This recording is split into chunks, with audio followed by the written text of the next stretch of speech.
your author signature is a big deal, and you have to make sure you implement certain things to make this the most practical author signature that you can, because for the life of your career, you may be signing a lot of books. I'm a multi-time best-selling author. I have been signing books for 7 years, and I've learned some really important things that you need to know as well. The first thing is that your author signature cannot be your legal signature. If you use something that is even remotely similar to your legal signature, people can do bad things with your signature. They can forge checks, they can sign contracts, they can do all sorts of things. You have to keep it separate and independent from your legal signature if you're using your same name or something similar to it. So you have to have a dedicated author signature. Your first letter, your capital letters, I should say, need to be in a different style than you typically write. My initials are KMR, so KM Robinson, and my K, my M, and my R are always different than my legal signatures. I make sure they look different. All letters can be written differently. Some are more rounded, some are more sharp, some are more slanted. There's so many ways that you can do this. You must use a different version than your typical writing because, again, we are not giving people the opportunity to potentially forge our signature. So your capital letters absolutely should be different.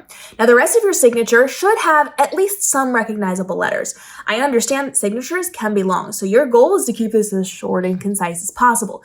Even if you're a brand new beginner and you're only signing a couple books here or there, you could get famous one day.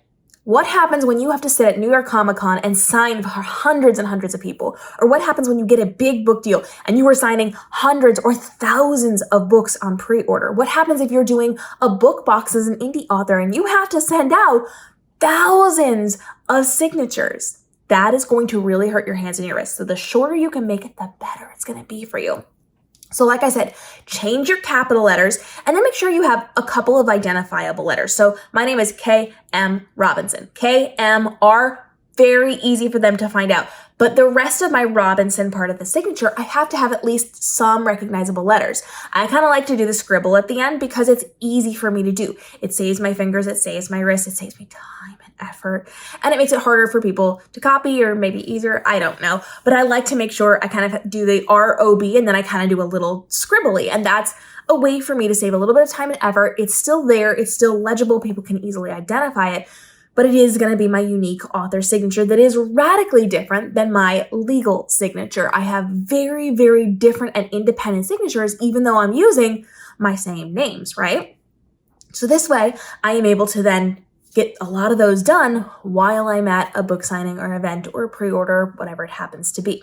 Now, you also want to take into consideration that your signature doesn't have to stay the same. It doesn't have to be the exact same thing all of the time. Some celebrities actually do signatures in chunks of like 1 or 2 years or a decade or like a group of 5 years, whatever you want to do. But they go through, if they know they're going to have a long career, and they can say, okay, from 1992 to 1995, this is my signature. So that memorabilia that you're bringing me right now, I know what year gap I signed those things in. That's something you can do as an author, not something that you have to do. It's not something that I do. It is important to remember your author signature will shift. You are going to start off prim and proper and nice and lovely. You're going to take your time because you have the time. You have the ability to do it a little bit more specific, and it feels really nice at the beginning, but your signature will morph over time. Now, I will be very honest with you. My signature changes in between books. If you're standing in line waiting for me to sign your book, one person's going to get one signature, another person's going to get a slightly different signature. Because I'm at the point where I'm okay with that. I'm 7 years into my career and I'm fine with that.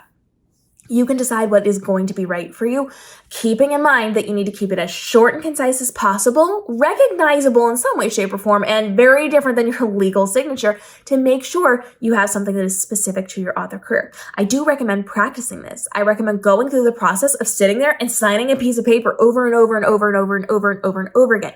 Practice it writing big, like you're writing it inside of a book or you're writing it on a poster, and then practice writing it small. Because if you go to these author events, one of the big things that people like to do is bring one solid something and have all the authors sign it. Maybe it's a picture frame or a mat for a photo frame. Maybe it is a wooden plank that they're going to be putting on their wall. They're going to have something that's, a relatively good size, but they're going to have 100 authors signing it. So you have to take your signature and straighten that something down.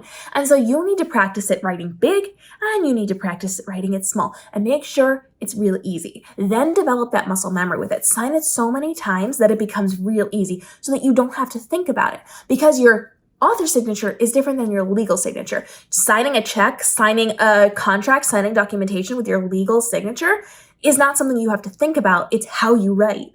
Your author signature is different.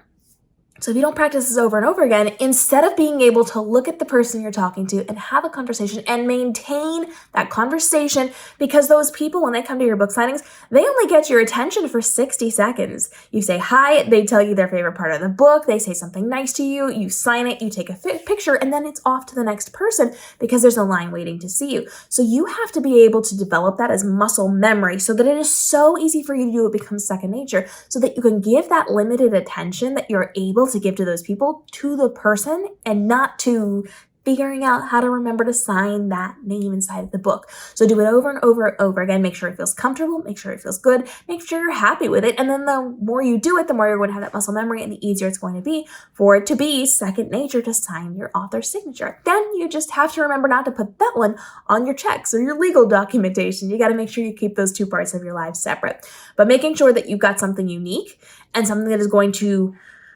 not injure you physically in the long run is incredibly important. So do your best to practice, to try things, and then if along the way you find something that works better for you, don't be afraid to switch. You can do whatever you need to. You're an author. It's not your legal documentation. It's not your legal signature, so you can change it when you want. It is not as serious as it sounds. Is it important? Yes. But is it as serious as all that? No. If it's going to change between signings, if it's going to change between books, that's fine. Because most of those people are going to be there with a camera in your face and they're going to watch you sign it, and that's going to be their big moment. So they have your signature, they have proof that you signed it, and they're going to be able to do all the fun things on social media with that. So it's okay if it changes a little bit. If you don't know exactly what you're doing at the beginning, if things shift, if whatever happens. Truly, your signature, incredibly important as an author, but not that serious. Drop your questions on author signatures, book signings, all of the bookish events down below. We'll be back for upcoming daily episodes helping you navigate the world of publishing, from your writing to your publishing to your marketing, to make this your most profitable year ever with the least amount of stress and overwhelm and time commitment on the content you're creating, so you can live your best author life while also living out your author dreams. We'll see you in our next episode, and happy signature practicing. When you have what you like, go ahead, give me a DM. Show me what you got. I would love to send it a little bit of love.